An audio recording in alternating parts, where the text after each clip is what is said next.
지난 주간에도 평안하셨습니까? 네, 아마 지금 시대보다 아마 평안이 요구되는 그런 시기가 있었을까 하는 생각을 해봅니다. 그리스도인이든지 아니면 비그리스도인이든지 불안의 공포에 떨고 있는 듯한 느낌을 지울 수가 없습니다. 그래서 인위적인 대처 방법들이 나오죠. 사람들이 밀집하는 장소를 피하자, 또는 제한 거리를 두자, 마스크를 착용하자, 뭐 이런 그 방안들이 나오고 있지 않겠습니까? 그래서 저희도 지난주에 제가 그 갈릴리 교회 코로나 바이러스 19에 대한 단계별 행동 지침을 좀 이렇게 좀 해서 어떻게 보면은 더 좀 이것을 받아보시면서 좀 더 이제 두려운 마음, 이게 상당하구나, 뭐 그렇게 느끼실 수도 있지만, 또 한편으로는 이제 단계별로 지금 이렇게 돼가고 있구나, 또 이렇게 좀 혼선이 덜 되시리라고 생각이 되어집니다. 예, 저희 교회는 지금 2단계라고 그랬습니다. 2단계는 어떤 상황이냐면, 시드니, 특히 캠시 주변, 캠시까지 포함하죠. 버우드나 스트라스필드까지 확진자가 발생했을 경우, 지금 이제 발생했죠. 캠시도 뭐 발생 있다고 막 그러죠. 그럴 때 이제 그 밑에 거가 이제 우리가 그럼 어떻게 대처할 거냐. 자, 면역이 약한 성도들에게는 가정 예배를 권고한다. 감기 증상, 발열, 기침 등이 있는 성도에게는 가정 예배를 권고한다. 접촉자들이나 해외 위험 지역 방문자들은 자가 격리를 권고하고 2주 동안요. 교회 출입 시 성도는 세정제 필수 사용을 권장하고, 면역이 약한 분들은 마스크 사용하고 예배를 드려도 된다. 이렇게 이런 이제 2단계입니다. 여러분들께서 그런 상황을 아시고요. 지금 안전한 곳이 없습니다. 안전한 곳이 없고요. 그래서 어떤 분은 그런 얘기를 해서, 어차피 지구상의 인구 반이 이 코로나 바이러스로 인해서 확진자가 될 거니까 너무 그렇게 염려하지 말아라. 어차피 될 거다. 지금 막 당장 이래서 그래서 이제 전문가들이 막 이 문제 가지고 요새 토론도 많이 합니다. 들어보면 이게 사스, 메리스, 코로나 바이러스, 이게 다 서로 연관된 거래. 자꾸 이제 변이가 돼 가지고 나오는 건데, 사스나 메리스보다는 치사율이 낮다는 겁니다. 치사율이 낮은 반면에 이 코로나 바이러스는 그 확산력이, 이게 아주 번식력이 아주 이게 강하다는 거예요. 근데 이 바이러스도 두 가지를 다 갈 수 있지 못하는데요. 그래서 뭐 이렇게 치사율이 많다라고 하면 이게 아마 세계에서도 전문가들이 이제 꼬리가 잡히면 이제 오래 못 간대요. 아주 악한 일을 하잖아요. 사람을 많이 죽이고 그러면 이 바이러스가 오래 못 간대요. 단명을 하는데, 사람은 많이 안 죽이면서 이제 확산을 많이 시키면 이게 이제 그 반대로 이렇게 또 그렇게 된다라고 하는 여러 가지 지금 뭐 학계면 학계, 또 그런 의학 쪽에서는 의학 쪽으로 열심히 또 전문가들이 지금 이를 위해서 또 연구도 하고, 또 뭐 백신을 또 개발하기 위해서 노력도 하고 그런 가운데 있습니다. 그래서 이게 이제 어떻게 보면은 우리가 어떤 매스컴으로 인해서 더 두려워하고 공포스럽고 뭐 그래요. 근데 그분들 말에 들으면 이제 확진됐다가 이제 치유가 되면 이게 뭐 또 재발할 수 있느냐, 뭐 이제 그런 이야기, 이제 질문들이 많이 이제 나온다고 그러더라고요. 그러니까 그분 이제 전문가 말은 이렇게 됐다가 치유가 되면 이제 면역이 생겨서 그 부분은 뭐 다시 재발할 경우도 있지만 대부분 이제 재발하지 않는다. 그러니까 어차피 지구 인구 반이 될 것 같으면 미리 잘 해서 잘 확진됐다가 잘 치유가 되면 여기로부터 지금 이제 되지 않는다라고 하는 이야기들을 하더라고요. 그러면서 이게 이제 바이러스 자꾸 이제 변이가 된다는 거예요. 그래서 백신을 만들어 놓으면 그 백신이 이게 다음에 요 바이러스가 나오면 그거를 쓰면은 잡는 게 아니라, 이 바이러스도 이제 약아가지고 그것을 면역력을 해서 뛰어넘는다라고 하는 겁니다. 그러니까 여러분들이 너무 그렇게 막 너무 공포스럽고 두려워하지 마시고 잘 또 우리 몸을 잘 좀 지켜나갔으면 좋겠습니다. 아시는 것처럼 호주뿐만 아니라 전 세계적으로 지금 확산돼 가고 있죠. 그래서 아마 그 불안과 공포 이것은 아마 떨쳐내기가 쉽지는 않습니다. 그래서 자, 이런 상황에서 우리가 가장 필요한 것이 뭘까라고 하는 거죠. 코로나 바이러스 예방 대책이 뭐냐? 그래서 어떤 학계적으로 논의하는 거, 또는 백신을 개발한다, 아니면 원활한 마스크를 자주, 요새 마스크도 없잖아요. 이렇게 공급을 한다, 아니면 국민들의 안전 생활을 위한 긴급 지원금을 이렇게 지원해 준다. 여러 가지 방안들이 있습니다만은 사실 그것이 우리의 모든 이런 문제를 완전히 해결할 수 있는 부분은 아니다라고 하는 것입니다. 지난주 한국에 있는 선배 목사님이 카톡으로 보내온 내용이 있습니다. 그래서 그 일부만 한번 소개를 해드리겠는데요. 자, 흑사병에 대한 종교개혁자들의 태도, 그래서 장로신학대 박경수 교수님이 한 건데요. 이렇습니다. 제가 좀 읽어드리겠습니다.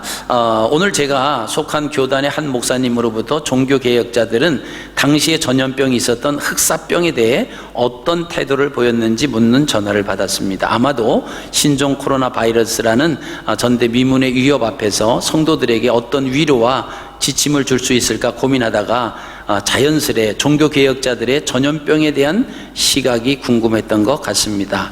이런 계기로 종교개혁자와 흑사병의 관계에 대해 몇 가지 소개하면 혹 도움이 될까 싶어서 정리하였습니다. 인류의 역사에서 전염병으로 인해 가장 비참하고 힘들었던 때는 아마도 흑사병이 유럽을 휩쓸었던 14세기에서 17세기였던 것이었을 것입니다. 흑사병이라고 하는 이름은 19세기에 와서야 붙여진 것인데, 이 전염병에 걸리면 피부가 검게 변하고 그 부분에 궤저가 발생하는 현상 때문에 흑사병이라 불렀습니다. 유럽의 프로테스탄트 교회 개혁자들에게도 흑사병으로 인한 고난은 예외가 아니었습니다. 그래서 제가 이제 두 사람만, 그 쯔빙글리와 배자에 관한, 원래 이제 네 분 거를 보냈는데 두 분 거만 읽어드리겠습니다. 쯔빙글리, 지금이라도 내 영혼을 부르신다면, 흑사병에 대해서 그런 얘기한 거예요. 자, 쯔빙글리가 1519년 1월 추리 목회자로 사역을 시작한 지 얼마 지나지 않아 흑사병이 도시를 덮쳤습니다. 이 흑사병으로 인해서 그 추리 인구는 적게는 4분의 1, 많게는 3분의 1에 달하는 사람이 죽었습니다. 당시 추리 인구가 7,000명 정도였는데 2,000명가량 목숨을 잃었습니다. 쯔빙글리는 흑사병으로 자녀를 잃은 슬픔도 겪었습니다. 그는 목회자로서 매일 병자들을 헌신적으로 돌보다가 1519년 9월 말경 자신도 병에 걸려 앓아 눕고 말았습니다. 그는 11월 중순까지 거의 2달 동안 극심한 고통을 겪은 후 기적적으로 회복되었습니다. 당시 그가 쓴 시가 그가 얼마나 하나님을 의지하고 있었는지를 고스란히 보여줍니다. 주님, 나를 도우소서. 나의 힘, 나의 반석이시여. 문 밖에서는 죽음이 문 두드리는 소리. 나를 위해 못 박히신 당신의 손을 높이 들어서 죽음을 정복하시고 나를 구원하소서. 그러나 당신의 음성이 내 생애의 한낮인 지금이라도 내 영혼을 부르신다면 나는 순종하겠나이다. 신앙과 소망 안에서 이 땅을 포기하고 천국을 얻고자 하나니, 하나님, 나는 당신의 것입니다. 자, 하나님의 은혜로 쯔빙글리가 회복이 되었고, 그 경험은 그가 오직 하나님만을 의지하고 하나님의 뜻에만 순종하도록 만드는 중요한 계기로 작용하였습니다. 쯔빙글리가 1520년에 교황청에서 주는 성직록을 거부하고 온전히 프로테스탄트 개혁자로 돌아서는 결단을 내린 것도 이 경험과 무관하지는 않을 것입니다. 쯔빙글리의 이 절실한 신앙 고백은 오늘날 스위스와 독일 개신교 찬송가 집에 수록되어 전해지고 있습니다. 이번에 이제 배자에 관한 겁니다. 흑사병에 관한 질문들이라고 하는 건데요. 자, 배자는 젊은 시절 흑사병으로 추정받는 병을 앓으면서 비로소 하나님과 자신을 돌아보고 시인으로 성공하고자 하는 욕망에서 벗어나 교회 개혁자로 거듭났습니다. 흑사병이 자신의 소명을 찾도록 도와준 것입니다. 배자는 1549년부터 로잔 아카데미에서 신학 교수로 섬기던 중 1559년 제네바 아카데미가 개원하자 그 학교의 초대 학장을 맡아 제네바에서 사역을 시작했습니다. 흔히 배자를 깔뱅이 후계자 정도로 치부하지만 실상은 배자는 그 자체로 제네바 종교개혁과 개혁교회 유산의 확립자로 평가되어야 마땅합니다. 깔뱅이 제네바 개혁자로 25년 일했다면 배자는 깔뱅을 계승하여 무려 41년 동안 제네바의 개혁운동을 이끌었던 사람입니다. 더 나아가 프랑스와 유럽의 개혁교회가 따르는 신학과 실천의 원칙을 제시한 인물이기도 합니다. 1568년에서 71년 제네바의 흑사병이 다시 들이닥치면서 3,000명의 주민이 목숨을 잃었습니다. 당시 제네바의 인구의 4분의 1이 넘는 사람이 희생당한 것입니다. 이때 배자도 형제인 니콜라스를 잃었습니다. 그리고 자신이 학장으로 섬기던 개혁교회 최초의 신학교이기도 했던 제네바 아카데미가 문을 닫기도 했습니다. 모든 목회자가 질병에 걸린 환자를 돌볼 책임이 있는지, 제비 뽑기로 한 사람을 택하여 이 일을 맡도록 해야 하는지, 목사회의 대표인 배자는 제비뽑기에서 제외되어야 하는지 포함되어야 하는지, 처음에는 제네바 시의회 명령으로 배자의 이름이 제비뽑기에서 제외되었습니다. 그러나 1570년 3월 배자는 시의회를 설득하여 자신의 이름도 제비뽑기 명단에 추가하였습니다. 배자는 가련한 병자들을 위로하는 사역을 포함하는 모든 의무를 수행하는 것이 목회자의 당연한 책무라고 주장했습니다. 그리고 한 사람에게 특혜를 주는 것은 목회자의 동등성이라는 개혁교회의 원칙을 위반하는 것이며 목사회를 분열시키는 일이 된다며 시의회를 설득했던 것입니다. 그렇지만 배자가 제비뽑기에서 흑사병 환자들을 돌볼 목회자로 선택되지는 않았습니다. 1571년 전염병이 다시 돌자 이제는 제비뽑기 방식이 아니라 각각의 목사가 자신의 교구에 있는 희생자를 직접 돌보는 방식으로 바꾸었습니다. 시의회는 제네바의 목사를 보호하기 위해 외국인 목회자들을 고용하는 방식을 택하려고 했으나 제네바 목사회는 시의회의 제안을 거부하고 자신들이 직접 양떼를 돌보아야 할 의무가 있다고 주장했습니다. 배자는 1579년 흑사병에 대한 질문들이라고 하는 책을 출판합니다. 이 책은 크리스토프 류타르트의 주장, 즉 흑사병은 하나님의 형벌이기에 예방하거나 피해서는 안 된다는 주장에 대해 논박하는 내용을 담고 있습니다. 배자가 이 책을 저술한 것은 전염병에 창궐한 상황에서 목회자가 직무를 올바르게 감당하도록 하고 그리스도인들에게 위로와 양심의 평화를 주고자 함이었습니다. 비록 흑사병이 하나님의 주권에서 비록된 것이라 하더라도 하나님이 허락하신 다른 수단, 즉 약이나 의술과 같은 2차 수단을 통해 치유할 수 있다고 배자는 주장합니다. 또한 경건과 사랑이라는 의무를 성취하는 한에서 흑사병을 피해 도망하는 것도 허용될 수 있으며 오히려 지혜로운 처신이라고 조언합니다. 이성과 경험은 빨리 달아나고 멀리 달아나고 늦게 돌아오라가 질병을 피하는 가장 효과적인 전략임을 입증하고 있기 때문입니다. 목사의 의무로 보자면 무조건 병자를 찾아야 합니다. 그러나 공적인 직무를 생각한다면 자신을 지키는 것도 중요한 덕목입니다.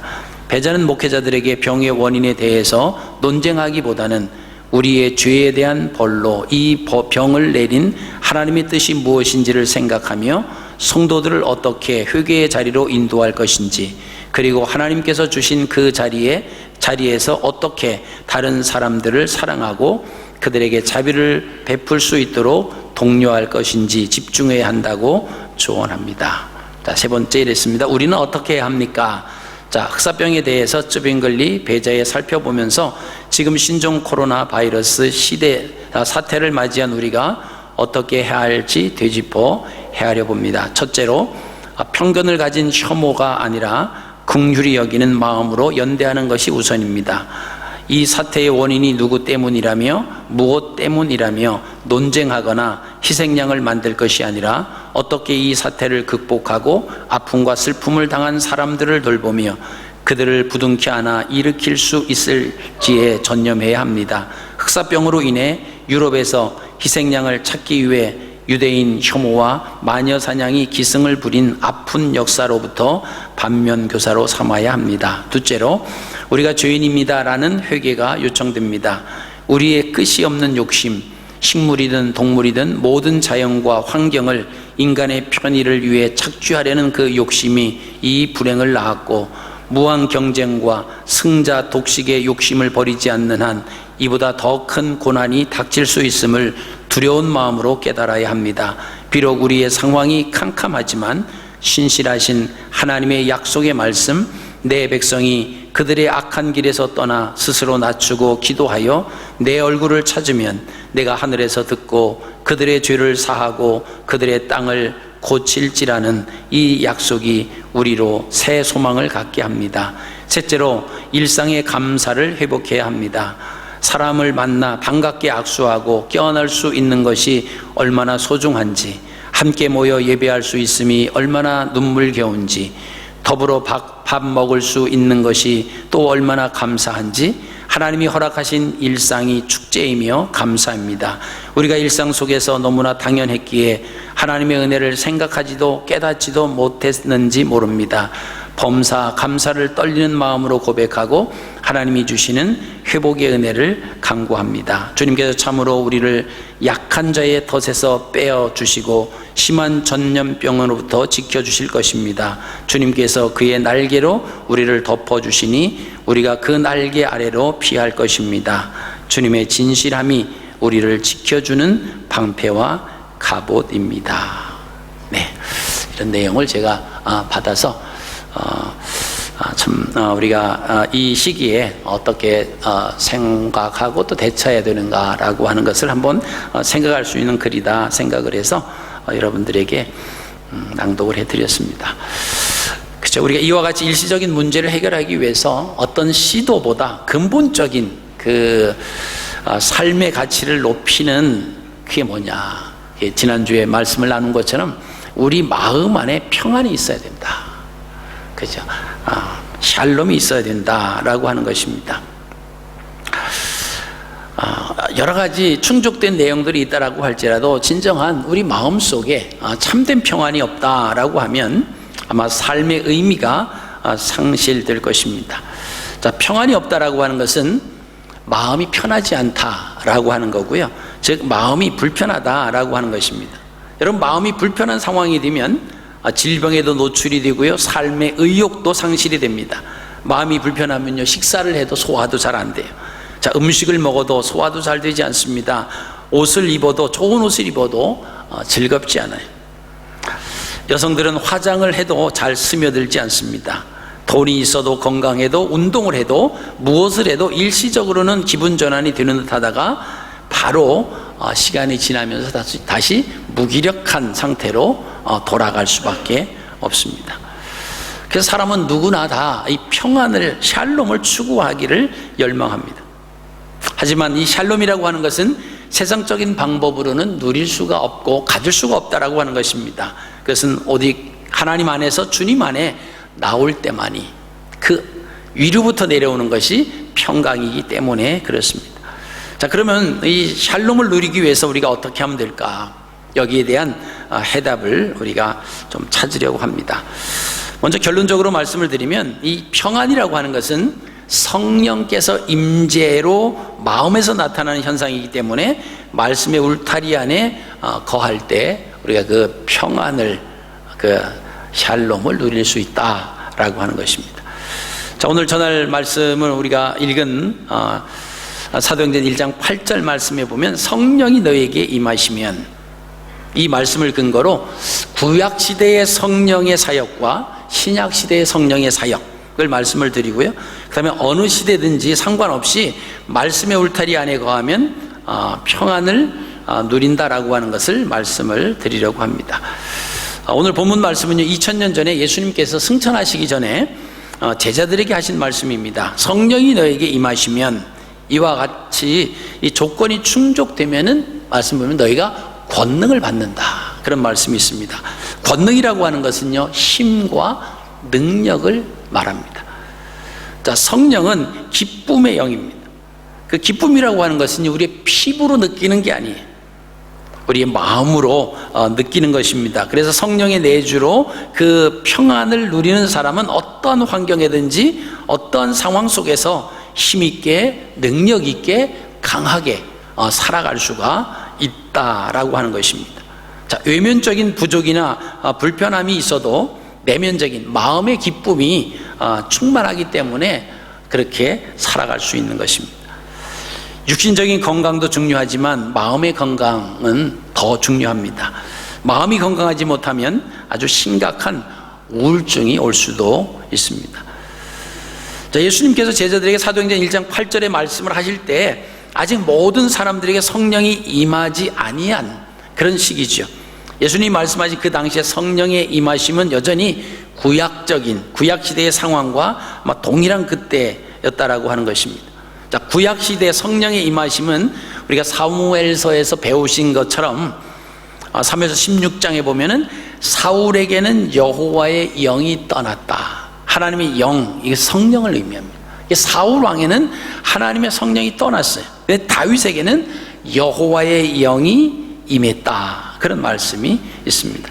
여러분, 구약시대의 성령의 역사하심을 우리가 보시면요, 어떤 사람에게는 임하기도 하고 또 어떤 사람에게는 임했다가 떠나기도 하시는 것이 구약시대 성령의 사역이다, 이렇게 보실 수가 있습니다. 이게 특정한 일을 위해서 임했다가 그 일이 끝나면 떠나시는 거예요.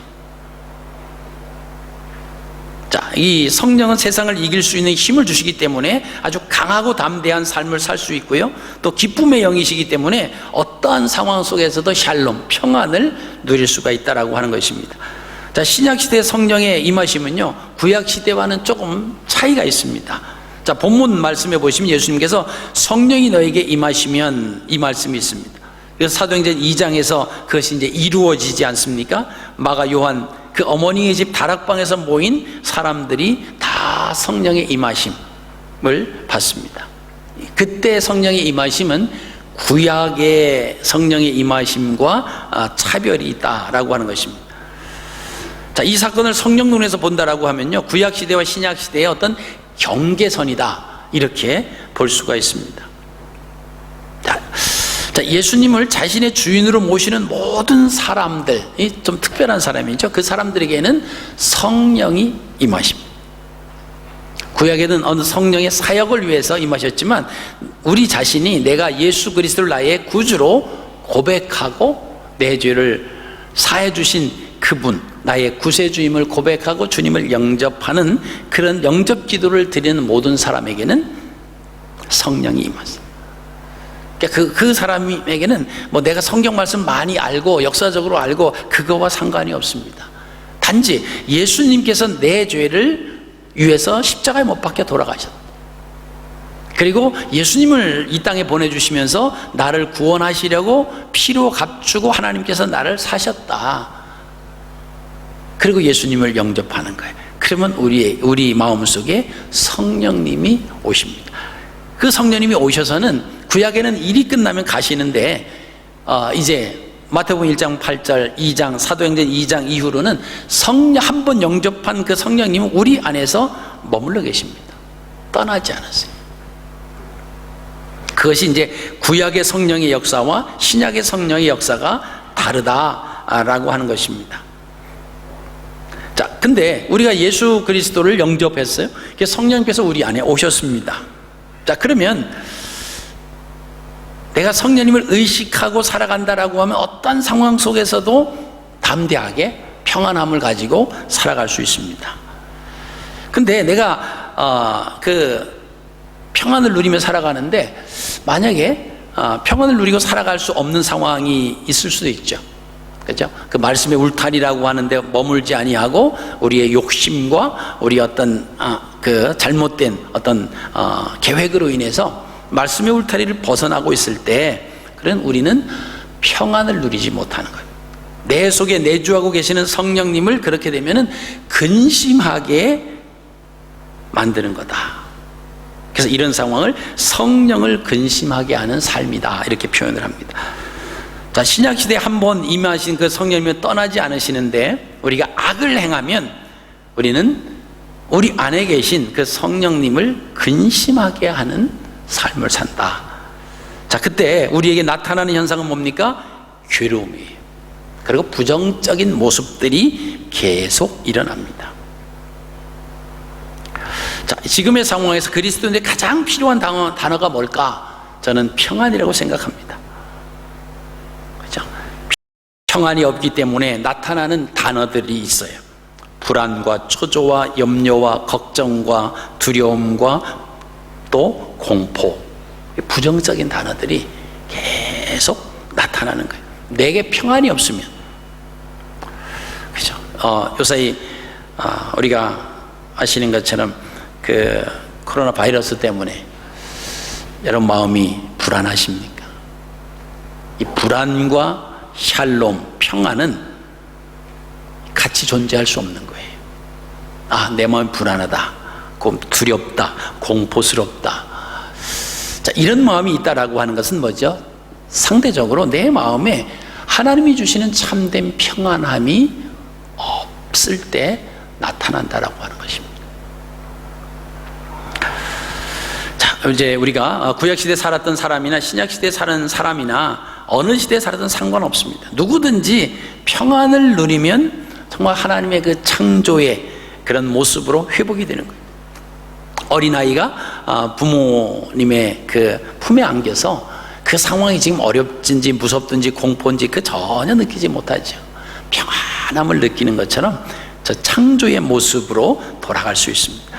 자, 이렇게 중요한 그 평안을 스스로 거부한 사례, 그리고 받아들인 사례를 우리가 함께 잠깐 살펴보겠습니다. 먼저 첫 번째로 이 평안을 거부한 사례, 샬롬을 누리지 못하면 괴로움을 경험하게 된다고 그랬습니다. 그때 느끼는 괴로움은 외부적으로 느끼는 것이 아니라 마음으로 느끼는 괴로움이에요. 그죠? 외부에서 어떤 고통, 아픔, 이것은 치료하면 돼요. 시간이 지나면 다 괜찮습니다. 그러나 이 내면으로부터 올라오는 고통과 아픔은 외부적인 고통과 아픔 치료와 비교가 될 수 없다라고 하는 것입니다. 자, 이 샬롬을 거부한 사람이 누구냐? 우리가 지난주에 생각하셨던 사무엘상 25장 37절에 나오는 거기 나발이라고 하는 사람. 이 나발의 경우를 보면요, 나발이 낙담해서 몸이 돌과 같이 되었다, 그렇게 사무엘상 25장 37절에 고백하고 있습니다. 여러분, 낙담은요 마음이 굳은 상태를 표현합니다. 마음이 돌과 같이 단단하게 굳으면 신체의 모든 것들이 어떻게 됩니까? 굳어져 버립니다. 자, 이런 상황에서 샬롬을 누리지 못하기 때문에 나타나는 현상이죠. 자, 근데 다윗은요, 하나님의 마음에 합한 자라고 하는 평가를 받을 정도로 선을 선택하며 하나님 중심적인 삶을 삽니다. 그래서 이 다윗은 하나님 안에서 살아가는 이 샬롬, 평안이 이렇게 중요하다라고 하는 것을 알고 있었어요. 그들의 인사가 샬롬이기도 하지만 하여간 느끼고 있었습니다. 그래서 나발에게 자기 함께 밑에 있는 종들 10명을 보내면서 3번씩 평안을 구합니다. 나발 자신에게 샬롬하냐? 그 나발 가족에게 샬롬하기를 원하고, 나발이 가지고 있는 모든 재산에 대해서 샬롬하기를 강구합니다. 근데 이 미련한 나발은요, 그 샬롬을 거부합니다. 샬롬에는 관심이 없어요. 오직 세상적인 풍요에 더 관심을 두고, 그죠? 그때 나타난 결과가 뭡니까? 괴로움을 경험합니다. 가장 풍요를 많이 경험할 때는 양털 깎던 시기입니다. 그 시기에 나발은 어떻게 했습니까? 자신도 죽고 자신의 가족도 다른 사람의 가족이 되고 자신의 소유도 다른 사람의 소유가 되어버렸다라고 하는 것이죠. 미련한 나발의 사례를 보면 그 샬롬의 중요성을 우리가 새삼 깨닫게 됩니다. 다윗은 샬롬의 중요성을 잘 알기 때문에 삶의 우선순위에 가장 먼저 샬롬을 두었습니다. 하나님 주시는 그 평안함, 그렇죠? 위로부터 나리는 참된 평화, 이것을 알았다라고 하는 것입니다. 자, 오늘날 우리는 우리의 삶의 기준이 어디에 두고 사십니까? 샬롬입니까? 아니면 세상적인 조건이십니까? 나발처럼 세상에 풍요를 소유한다고 해도 샬롬이 없으면 낙담하게 되고요, 삶의 의미를 상실할 수밖에 없습니다. 자, 두 번째는요, 샬롬을 받아들인 사람입니다. 이 샬롬을 받아들인 사람은요, 그의 생각과 삶에 어떤 변화가 일어났는가를 우리가 소개하는 그런 내용이 있는데, 기드온은요, 하나님께 선택받은 히브리 민족이었음에도 불구하고 불안과 두려움과 염려와 걱정, 이 부정적인 단어들이 가득 차 있었던 사람이에요. 뭐로부터? 외부로부터. 그죠? 외부로부터. 그 미디안 사람들이 이렇게 농사를 지면 때가 되면 그걸 와서 다 빼앗아가. 그리고 농사를 져가지고 그것을 추수를 하지 못하도록 막 그런 압박을 줬어요. 그러니까 힘이 없으니까 그 하나님의 백성인 히브리 민족임에도 불구하고 이 기드온은 늘 불안하고 초조했어요. 그래서 자기가 먹을 그 밀을 좀 타작을 하는데, 사사기 6장 11절 말씀 보면 이렇게 되어 있습니다. 요아스의 아들 기드온이 미디안 사람에게 알리지 아니하려 하여 밀을 포도주 틀에서 타작했다. 아니, 넓은 마당에서 밀을 타작해야 되는데 들킬까봐, 미디안 사람들에게 들킬까봐 아주 포도주 틀, 이런 포도주 틀 알잖아요. 그 좁은 공간에서 밀 타작을 하고 있었습니다. 여러분, 그 마음에 얼마나 평안이 없었겠어요. 왜 이런 평안이 없는 그런 가운데 있었을까요? 아마 말씀드린 것처럼 외부적으로, 또 더 나아가서는 하나님이 주시는 그 샬롬이 없었다라고 하는 것이죠.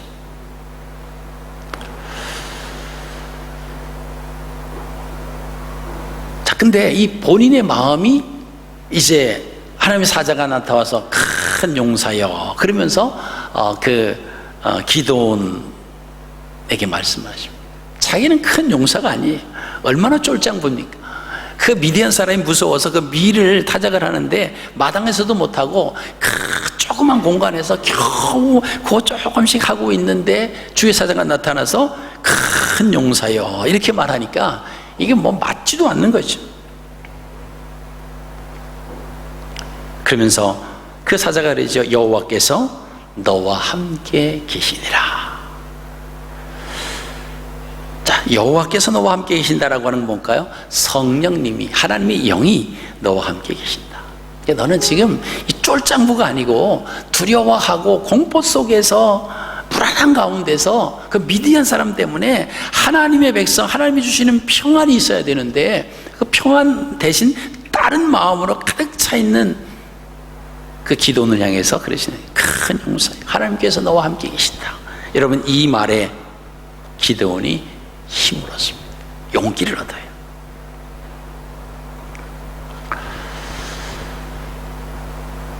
자, 기드온이 자기는 연약하고 소심하고 겁이 많는 사람이었는데, 용기가 없어서 나서지도 못하고 말도 잘 못하는 그런 사람이었는데, 그 하나님의 사자의 그 말을 듣고는 용기를 냅니다.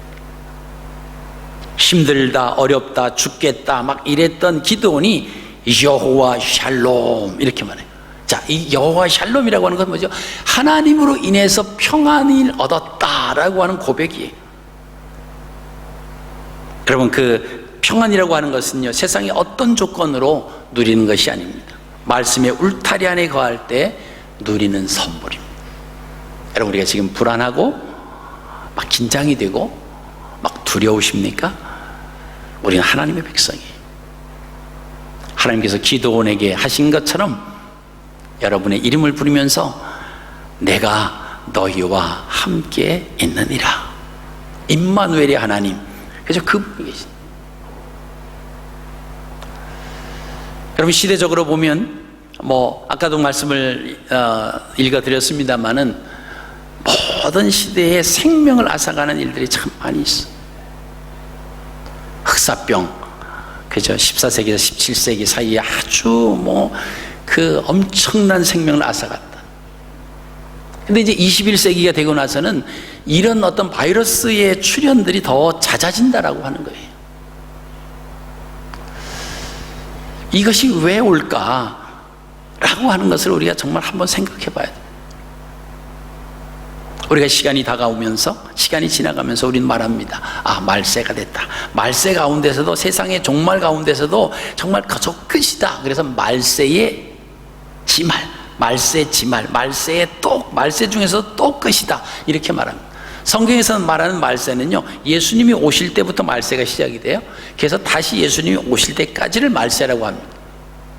우리 그러죠. 아니, 뭐 내가 어릴 때 뭐 말세가 된다 막 그러더니, 아직 지금 해서 내가 지금 한 60년이 지났는데도 지금 아직도 말세라고 말하면 뭐 맞지 않느냐. 근데 말세의 개념을, 그저 피어리드가, 기간이 예수님이 오시면서 말세고, 다시 예수님이 오실 때까지 그 말세. 그러니까 말세 지말이다 하면 이제 예수님이 오셔서 2000년이 벌써 지났죠. 이제 예수님이 그 다시 오실 그때가 더 가까웠다. 그래서 우리가 말세 지말이다, 이런 표현을 합니다. 그럼 1990년대인가요? 그때 97년인가 96년인가 아마 그때 여러분 아마 기억하실 거예요. 다미성교회, 그죠? 다미성교회, 다가올 미래를 준비해라 뭐 해가지고 그 다미성교회 그 이장님 씨가 있었어요. 그래가지고요, 많은 사람들이 그 예수님 뭐 10월 며칠 날 오신다 뭐 해가지고 재림하신다 그래가지고 막 긴장을 했어요. 또 1980년대에 또 어떤 영화가 있었냐면 휴거라고 하는 영화를 아마 보셨을 거예요. 뭐 그런 영화, 또 다가올 미래를 준비하라는 이장님 씨가 낸 그 이단들이 낸 그 책들이죠. 그런 책을 보면서 그때는 사람들이요, 신앙생활 잘 못했던, 그냥 뜨뜻미시근하게 이거 믿는 것도 아니고 뭐 안 믿는 것도 아니고 그랬던 사람들이, 그런 사건이 일어났을 때는요 정신을 번쩍 차렸어요. 그래서 교회로 모여드는 숫자가 더 많아졌다라고 하는 통계가 있습니다. 그죠? 그 이단은 자기들 저기를 포섭하려고 막 그렇게 하고, 또 이제 책을 내고 막 그랬는데, 오히려 그런 책들을 그냥 기존에 있던 성도들, 또는 교회 다니다가 좀 시들시들하고 잘 안 다니던 그런 분들이 그것을 읽고는 정신을 번쩍 차렸다고 하는. 왜? 정말 다가올 미래가 오는구나. 예수님이 정말 오시는구나. 심판이 되구나. 그 휴거라고 하는 그 뭐 책, 그 영화를 보면서, 또 뭐 책도 나왔죠. 그런 거 보면서 막 두려운 가운데 있었어요. 그리고 이거 안 되겠다. 그리고 어떻게 했어요? 교회로 나왔다라고 하는 겁니다. 여러분, 작금에 코로나 바이러스 뭡니까? 걸리면 죽는다라고 하는 거예요. 이게 확산되는, 퍼져나가는 속도가 아주 엄청나다. 근데 이번에는 이것 때문에 교회를 안 나와요. 그죠? 걸려서 죽는 거는 마찬가지인데, 아마 이거보다 더 강한 어떤 바이러스가 앞으로도 나오지 않는다고 아무도 장담하지 못합니다. 제가 드리고 싶은 말은, 피하는 게 상책이 아니다라고 하는 거예요. 그냥 그 위험하니까 안 나와. 뭐 그게 나쁘다는 건 아닙니다. 뭐 잘 관리하기 위해서. 근데 그것으로 끝나면 이 코로나 바이러스가 세상에 퍼진 의미가 없다라고, 하나님이 주신 의미가 없다라고 하는 겁니다. 이 사건을 통해서 내 자신을 뒤돌아봐야 돼. 자, 우리가 어떻게 적용할 거냐, 그죠? 우리가 세상적인 조건과 샬롬은 비례하지 않습니다. 성령의 사역과 관련되어서 있습니다. 성령이 역사하시면 세상적인 조건과 상관없이 평안을 누려요. 하나님의 자녀가 이 세상이 끝이 아니잖아요. 그럼 이 세상에 살면서 어떤 현상들로 인해서 뭐 이것이 원인이 어디고 뭐 발생지가 어디고, 사실 그것이 초점은 아닙니다. 이 상황을 통해서 하나님이 우리 자신에게 주시는 메시지는 뭐냐? 피해서 우리 가정 잘해서 잘 그냥 집에서 뭐 휴지도 많이 사놓고 쌀도 많이 사놓고 식료품도 많이 사놓고 버티겠다. 이것은 하나님이 주신 의도에 전혀 상관하지 못하는 모습입니다. 물론 그 사놓는 게 나쁘다라고 하는 것입니다. 사놓으세요. 놓는데, 그러면 나는 내 신앙을 뒤돌아봐야 됩니다. 나는 지금까지 그래 이렇게 해서 뭐 집에서 사놓고 있는다고 안 걸리겠어요? 걸리려면 다 걸리지. 그죠? 그랬을 때 내가 이게 인생이 아무것도 아니다라고 하는 것을 우리가 느끼잖아요. 그동안 내가 뭐 일 있어서 안 나가고 좀 귀찮으면 안 나가고 그랬는데 이렇게 마음껏 모여서 기도하고 예배할 수 있다는 게 이게 얼마나 큰 복인지 몰라요. 우리 1단계, 2단계, 3단계, 4단계까지 했습니다만은 뭐 4단계까지 가면 이제 정부나 이제 교단으로부터 모이는 것을 하지 말아라 그러면 뭐 우리가 모일 수가 없어요. 그렇죠? 우리가 그죠? 마음껏 모여서 악수도 하고 허그도 하고 또 음식을 같이 나누고, 여러분 이게 다 하나님의 은혜 가운데서 우리가 했다라고 하는 사실이에요. 이것이 못하게 된다. 뭐 어느 교회는 이제 밥 안 하게 돼서 밥 하시던 분들이 행복해 한대요. 그거는 제가 볼 때는 그 멈춘 그 자체의 의미가 없다라고 하는 겁니다. 오직 코로나 바이러스 때문에 그냥 멈춘 거예요. 여러분 그럼 우리에게 무슨 유익이 있겠습니까? 우리 자신을 이번 기회에 잘 뒤돌아보십시오. 코로나 바이러스 때문에 내가 죽는다라고 하는 것 대신에 예수님께서 딱 오셨을 때 모든 게 끝나잖아요. 그럼 내가 주님 앞에 어떻게 살까? 어떻게 살까? 주님이 오셔서 우리의 그저 생이 마감되건 어떤 질병으로 인해서 우리의 생이 마감되건 똑같아요. 우리는 주님 앞에 섭니다. 이 땅에 있을 때 하나님의 자녀로 우리가 어떻게 사는가라고 하는 것이 그게 중요합니다. 우리가 그리스도인들의 삶의 기준은 비그리스도인들과는 차별이 있어야 됩니다.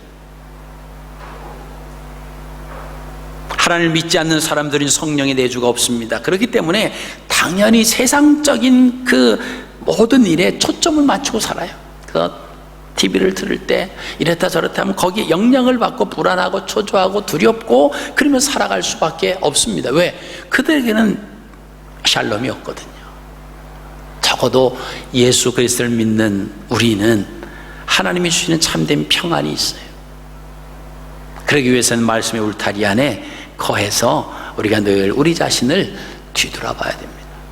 그렇지 않고 이거 어렵기 전에 열심히 벌고 열심히 재우고 뭐 그래서 여러분 그건 별 그렇게 의미가 없습니다. 여러분 이번 코로나 바이러스 사태를 통해서 우리 한 사람 한 사람이 우리의 삶을 좀 뒤돌아보시고 내가 정말 말씀 안에 하나님 앞에 섰을 때 내가 상급은 못 받더라도 상급은 못 받더라도 책망받고 하나님으로부터 외면당하고 난 너를 도무지 알지 못한다. 이 불법을 행하는 자들아 내게서 떠나라. 그래서 밖에 내어 쫓겨서 이를 갈며 슬피 울매 있는 그런 존재는 되지 않아야 되겠다라고 하는 것입니다. 우리가 말씀을 아는 것이 중요한 게 아니에요. 예배 나와서 자리에 앉아 있는 것이 중요한 것이 아닙니다. 내 자신이 하나님 앞에 내가 어떻게 지금 비춰지고 있는가라고. 여러분 우리의 허물들, 우리의 부족한 모습들, 우리의 마음들은요 지금 다 사람을 만날 때는 어떻게 해요? 다 커버돼요. 다 지금 포장되어 있습니다. 근데 그 포장된 것이 하나님 앞에도 포장되리라고 착각해서는 안 된다라고 하는 겁니다. 아무리 포장해도 하나님 앞에는 다 드러나요. 내가 어떤 마음을 갖고 있는지 어떤 생각을 가지고 있는지 하나님 앞에는 다 드러납니다. 그래서 믿음의 선진들이 그렇게 말하잖아요. 내가 사람을 기쁘게 하랴 하나님을 기쁘게 하랴.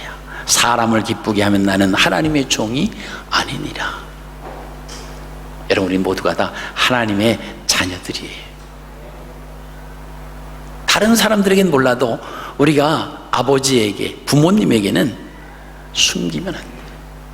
하나님 앞에 숨길 수도 없어요. 왜? 우리가 모든 것을 다 보고 듣고 알고 계시다. 우리가 예배 때마다 외치잖아요. 그 하나님 앞에 가서 저는 하나님 모르시는 줄 알았죠. 그럼 뭐예요? 말은 이렇게 하고 이렇게 했다는 거예요. 여러분 또 한 주간 또 시작이 됐습니다. 하나님 주시는 기도원에게 하나님이 임하셨던 것처럼 큰 용서요. 하나님이 너와 함께 하시느니라.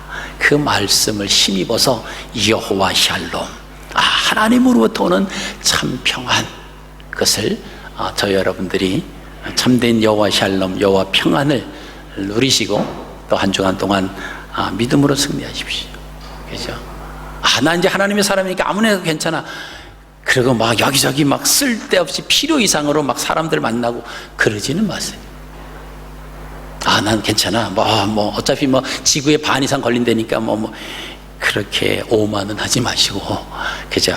가지 않을 뿐 곳을 괜히 만들어서 괜히 그렇게 하지 마시고, 그런 것을 좀 자제를 하시고, 그렇다고 그 필요한 그런 부분까지도 이게 굶어야 돼, 마트에 갈 수가 없어, 그렇게 하지 마시고 딱 해서, 그죠?